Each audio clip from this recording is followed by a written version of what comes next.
footsteps. Nice work, Chad. Into the water.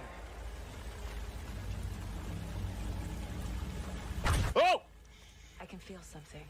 Oh my Presence. God, that scared the shit out of me. Hi and welcome to the channel. My name is Mike York. I'm a senior animator. I've been working in the game industry for almost 20 years now, a really long time. I've had the great opportunity and kind of, honor to work on some great games you've probably seen over the years like Grand Theft Auto 5.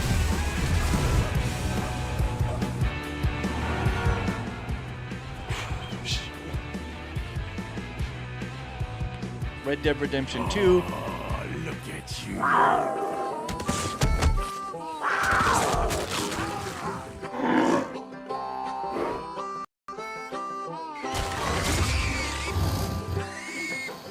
God of War Ragnarok. Death can have me when it earns me.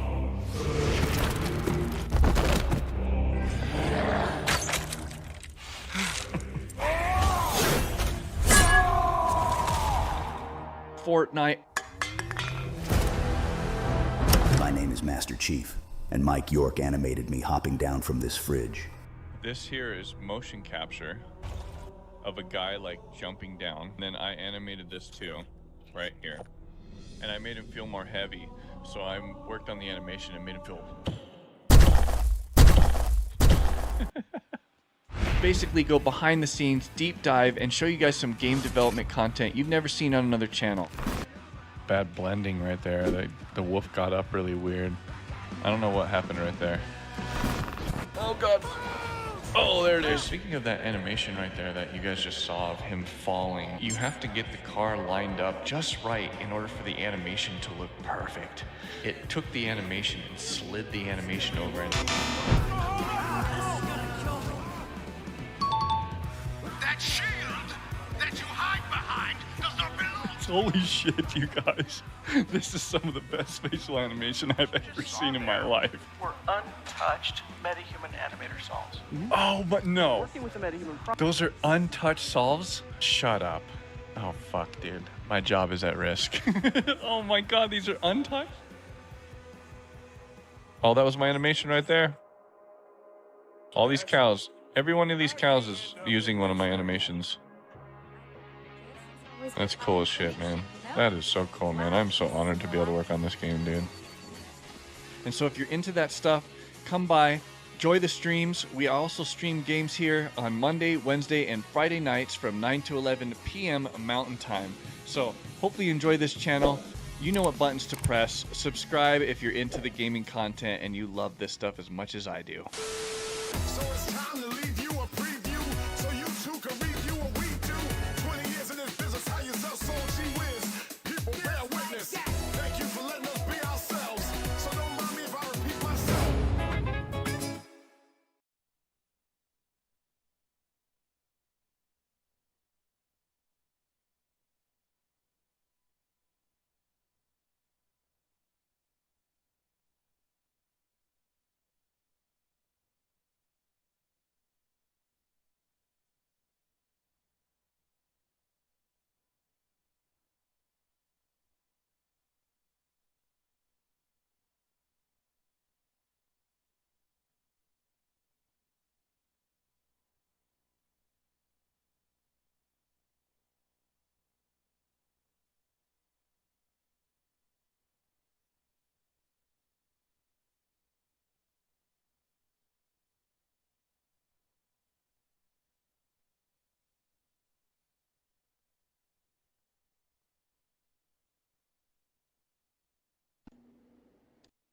Okay.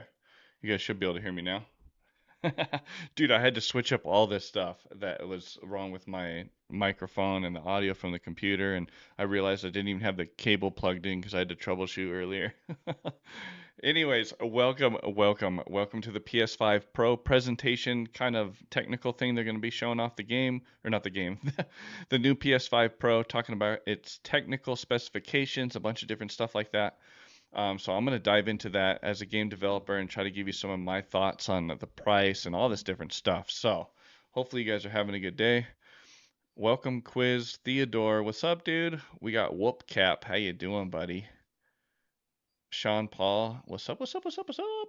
T-Bone the Gamer. Bunch of people chiming in today. Nice to see everybody. Okay, so let's get in here and do it, shall we?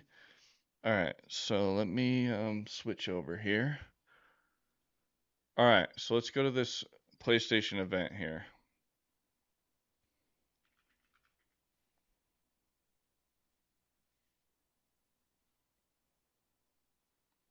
Okay, PlayStation. Here we go. This is what I want to check out.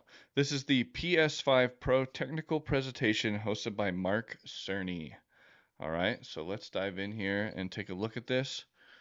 I have not seen the whole thing. I don't really know what to expect, so I can't wait to see it, to be honest. Let's dive in and I'll give you my thoughts, shall we? All right, here we go. Hopefully you guys can hear it. Hi, I'm Mark Cerny. I'm excited to be here to talk about the newest addition to our console lineup, PlayStation 5 Pro, and how it advances gaming technology. But first, I want to take just a minute to look at what we put in the original PlayStation 5 and how it delivers an exceptional gaming experience. When PS5 debuted in 1 second, 2020, chat. it brought a lot to the table. 8 Zen 2 CPU cores form Ooh, the brains God of of War. PlayStation 5 and enable high-speed complex gameplay, with character counts reaching into the hundreds and frame rates that can be as high as 120 frames a second. That's still pretty good though, you know. 120 frames a second is pretty solid, so to get that out of a console is really nice. PS5 has a powerful RDNA 2 GPU, which can render anything from intricate details to fantastic worlds with vast pretty nice. panoramas to explore. Ray tracing allows for dramatic visual improvements, including reflections off of water or glass, and the realism that comes from real-time global illumination. Okay. A custom SSD can load data at breathtaking speed. That's the key. Like if they can have a really good SSD in there and that's really fast, that can help the game a lot. Resulting in ultra-fast transitions between game worlds. Just like what it said there, it allows you to kind of go from one scene to the next a lot easier, and it's less kind of intensive on the game, you know, to load. And data streaming rates so high that traversal speeds are essentially unlimited. Oh, bro, the guy I used to work with animated this scene right here. He's really good, by the way. Tempest 3D audio tech brings an unparalleled sense of immersion to the sound of the games. Oh, that looks cool as With hell. audio so real, you may not even need to see the enemies to know exactly where they are. Good. That's what a lot of these games are missing, is good audio, to be honest. Finally, the DualSense controller has haptics that let you feel through your hands what your character is experiencing inside of the game. Nice. It's wonderful to see such variety and richness of game experiences. Thanks, Creators Mark. have made amazing use of the hardware capabilities, but when I talk to them, I do hear about that was their cool. desire for more graphics performance. The transition's The nice. dreams of the developers are bigger than can be supported at 60 frames per second, and that leads to an aspect of modern gaming that we're all familiar with. Graphics. modes. It can be a difficult choice for players. Not really. We want both. Fidelity modes emphasize the visual, We want it to look really good and fast frame rate. typically through higher resolution rendering. These modes might also have enhanced detail or use more ray tracing. But the games Ooh. only run at 30 frames per second. The visuals can be choppier and the controls less responsive.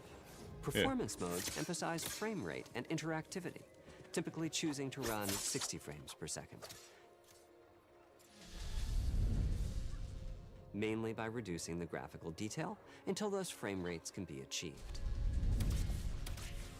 When asked to decide on a mode, players are choosing performance about 3/4 of the time. See, that's interesting that he says that 3/4 of the time the people are choosing performance, and that's because a lot of times they don't care how good it looks. They want it to be responsive and they want it to feel really fast, right? Like nowadays as a player, you want that like 120 frames per second feel to a game, at least 60 frames a second. You know, I used to not care. Like if it's a story-driven game like Last of Us or whatever, I'm okay with 30 frames a second. But if it's a first-person shooter or I'm playing something, something like that, I have to have the highest frame rate possible because you really, really need it in certain games. And it also looks smoother and better. Like you could see with the Ratchet and Clank thing, it it looks better. It just looks cleaner and crisper and the movement feels so much better. If you've never played a game on your screen at like 144 frames per second, then you don't know what I'm talking about. Okay? Because it's a totally different feel. You can just visually you really can tell the difference. All right, let's keep listening to him. Moving that decision, or at least narrowing that divide, is one of the key targets for PlayStation 5 Pro. We want to give players the graphics that the game creators aspire to, at the high frame rates that players typically prefer. To do that, PS5 Pro substantially improves over PlayStation 5 in 3 ways. Here's what we call the Big Three. The big three. First, we made the GPU much They should have marketed that with something else. larger and increased the speed of the memory it uses. Okay, so it's only 28% faster RAM. That's not that big of an increase. It's a little bit, I mean, come on, it's nice to have it, but damn, you think they would have waited till they could have squeezed, 30% or 40% or whatever, right? Or just called it 25. It's not that big of an upgrade to me. The result is rendering that's up to 45% faster. That is impressive and that is nice. Having 45% faster rendering in the end, like when this is all said and done. That's nice. That's pretty Second, dope. we made major upgrades to the ray tracing, taking a streamlined and accelerated approach that allows calculation of the rays at double or even triple the speeds of PlayStation 5. Okay. And finally, we added custom hardware for machine learning. See, a lot of people don't care about that though, the ray tracing thing and it being 3 times fast. A lot of people turn ray tracing off because it bogs down the frame rate so much. A lot of people are all about performance now. But I'm really stoked to see PlayStation making kind of these improvements with their GPUs and different things to boost up all this stuff. Eventually, you're just going to want to get a PC.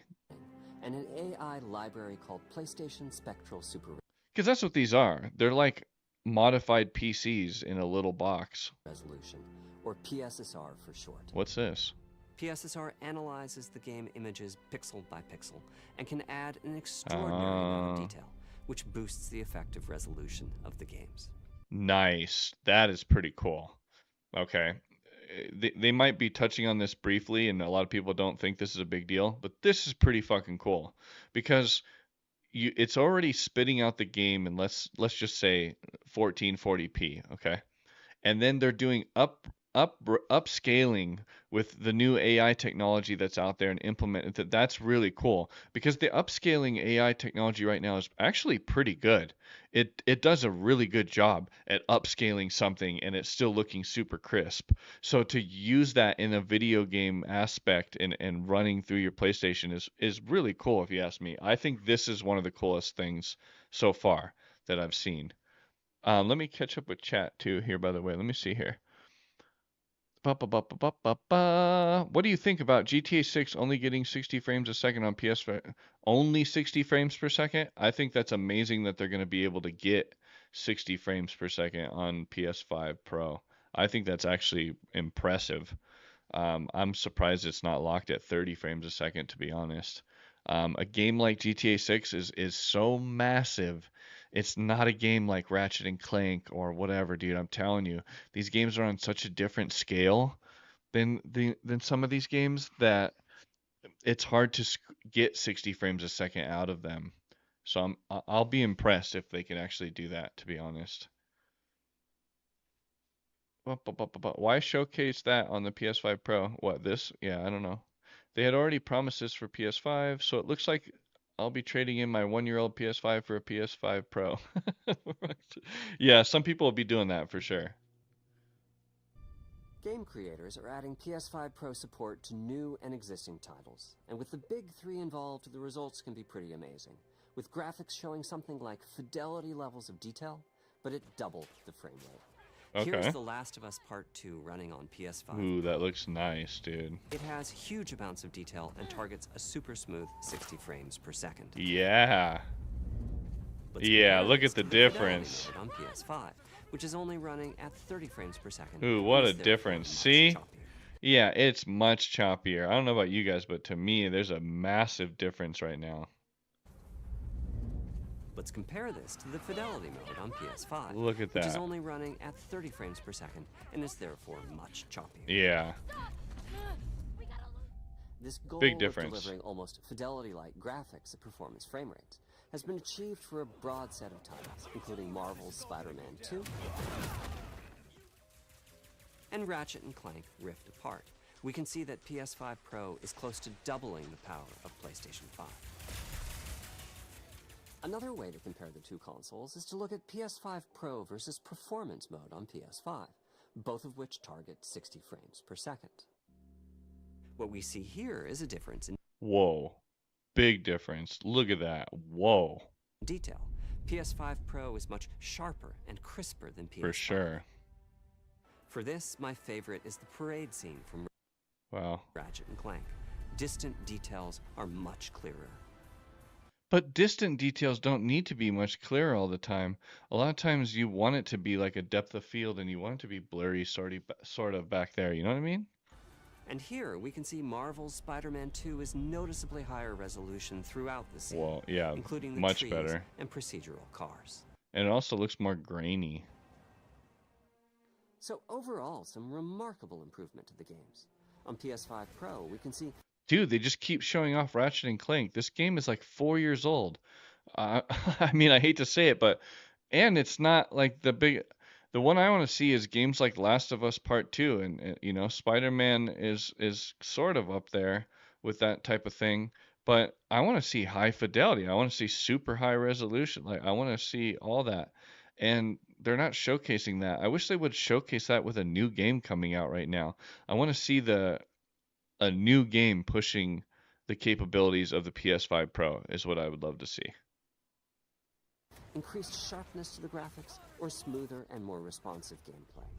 This is the big three showing their value. The big three. As you've been seeing, machine learning via the That's PSSR dope. library Love that. is being used quite broadly to add pixel detail and boost frame rate. Love that. But there are as many approaches as there are game engines. The increase in raw GPU power is being especially effective for Horizon Forbidden West. Apart from the detail Ooh, boost, this looks that extra great. graphics power is allowing for improvements to lighting and visual Wow. effects. That looks really good, you guys. Ooh, wow. Oh, I gotta play this game. As well as to the hair and the skin in Oh. cinematics. Oh, I need to play this. Open up, guys. Jorv's orders. Good enough for me. I love it. Looks great. Ray tracing is finding broad usage as well, particularly when the games are focused on higher frame rates. The faster hardware in PS5 Pro can make a real difference. Okay, let's see it. Allowing Gran Turismo 7 to add ray traced Ooh, that looks reflections beautiful. between the cars in gameplay, while continuing to support their targeted 60 frame. Wow. So is he really talking about how, like, he's basically saying it's impressive that now you can play this game here in 60 frames a second and see the reflection of the car next to you on the other car. Come on. Per second. Wow, That big whoop. boost in Big whoop. You know what I mean? That's who big whoop. ray tracing is also delivering big wins for Hogwarts Legacy, Ooh, love that. allowing not only for better reflections and a greater variety, But see, even the reflections look really kind of weird on that floor. See that? allowing I know there's a certain texture to the floor, but it looks kind of weird. All right, let me see what chat's saying here. The AI upscaling is a big deal. Hell yeah, dude, for sure. They got to show GTA 6 trailer 2 on the 19th. I doubt it. We'll see. We'll have to find out once they actually like release it or whatever, right? Red Dead Redemption 2 still doesn't have 60 FPS patch. Still waiting for that. Yeah, Sanic.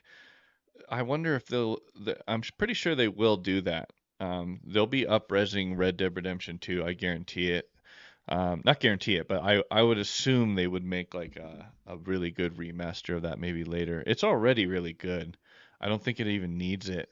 A 60 FPS patch would be nice, but visually I think the game looks great. Sam says he's there day one. Nice. One thing I really hate is how greedy they are selling the stand separately for the PS Pro. Oh, dude, that's a big topic in general. Yeah, I think it's really weird that they are selling the stand separately. It's such a cheap piece of plastic that they can put on there, and it really shows you sort of like, here's the thing. I want to preface with saying that I used to work for PlayStation, okay? I worked on God of War Ragnarok. I worked on Callisto Protocol. They have given me a lot of things. They've been really nice to me. They paid me well. I had a good experience working for PlayStation. Okay, so let me just first start off with saying that. But that being said, I think as a company, they do certain things that I don't necessarily agree with, and that I think they should do differently because they're so big as a company. And I feel like a situation like this where they're charging more money just for a little stand is kind of nickel and diming the customer. It really is. I hate to put it bluntly, but that's what it boils down to, right? They can afford to add that piece in there, and then they're charging more money for a disk drive. Almost every single PlayStation that's ever come around since the dawn of time had a disk drive in it. And I think it's really foolish of these companies and annoying that they keep removing the disk drive or now charging more for it. Oh, what happened to my camera? Oh, my camera maybe overheated. It's really hot. Oh, come on. Really? Hold on.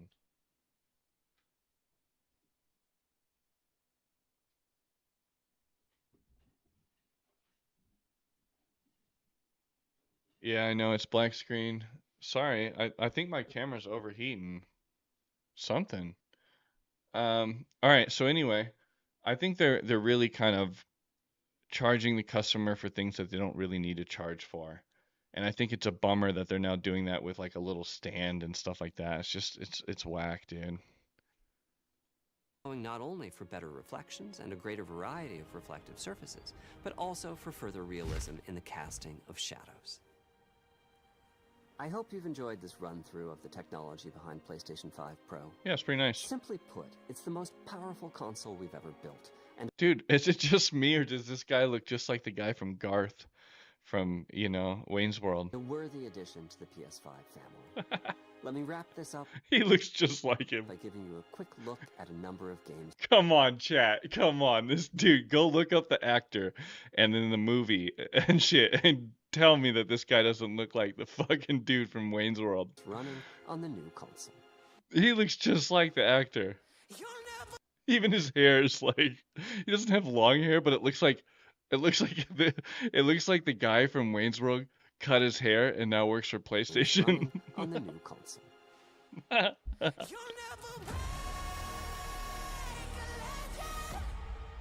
Woo, baby.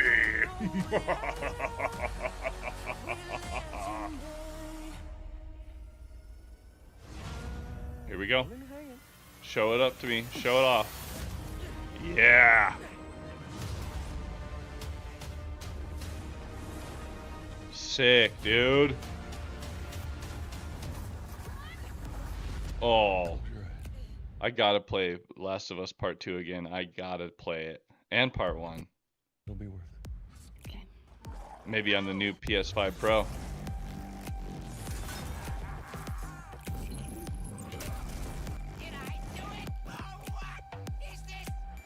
What's with all the neon? Oh, whoa.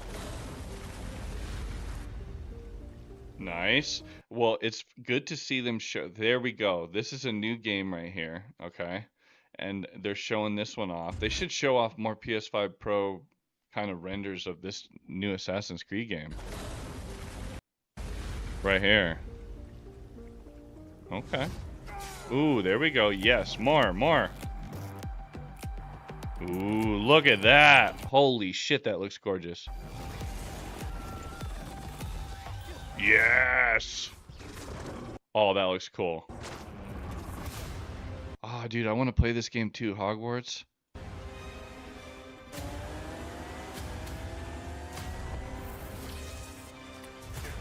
Nice. Oh, that's cool.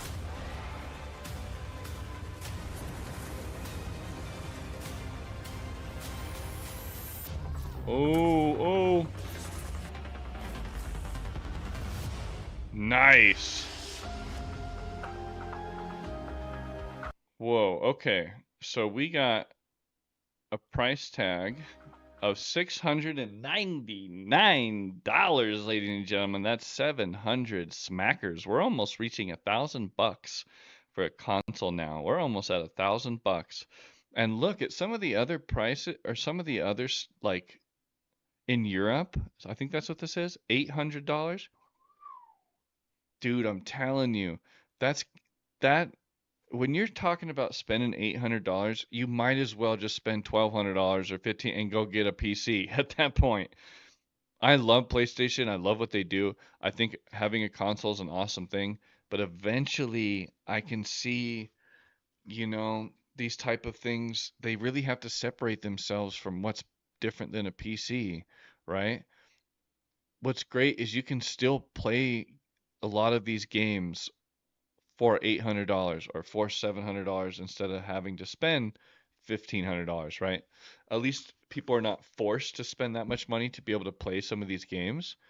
But I think that we're reaching a limit now where it's because this is a mini PC if you think about it. This is literally like a little PC in a box where they modified it and made it look cool and put controller inputs to it instead of PC inputs, right?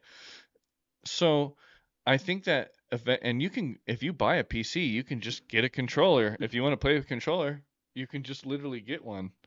Oh, dude, yeah, my camera's dying. It's too hot, I think. Damn, I think something's going on with it. Ah, bummer. Okay, well, I'm gonna have to cut the stream short then, I guess. That's the end of it. It's not, it's a bummer because my camera's dying and I think it's overheating. So, um, yeah, it's overheating. All right, so, well, I hope you guys enjoyed at least a little bit of this reaction. I wanted to do more, except I did not expect my camera to die. It's not been running for a long time. In the past, I've been able to run it for like hours and hours and hours and hours and hours. So I don't know what I've done.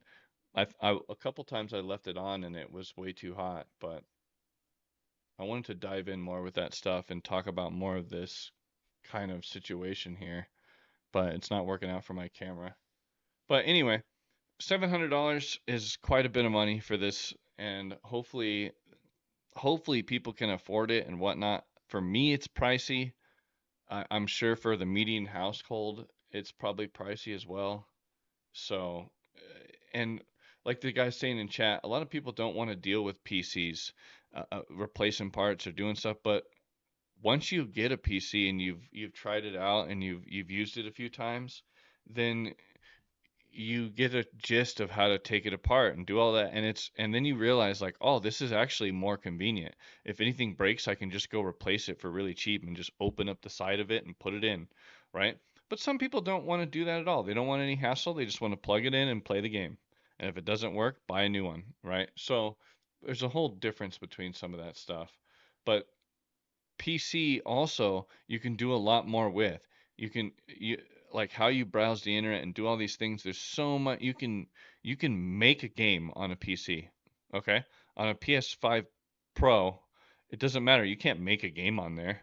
You can make one through like Roblox or something or whatever, but you can't run the Unreal Engine or do like having a PC is really cool to have because you can do anything. You can make your own game, you can make artwork, you can do all kinds of shit, type up reports, whatever.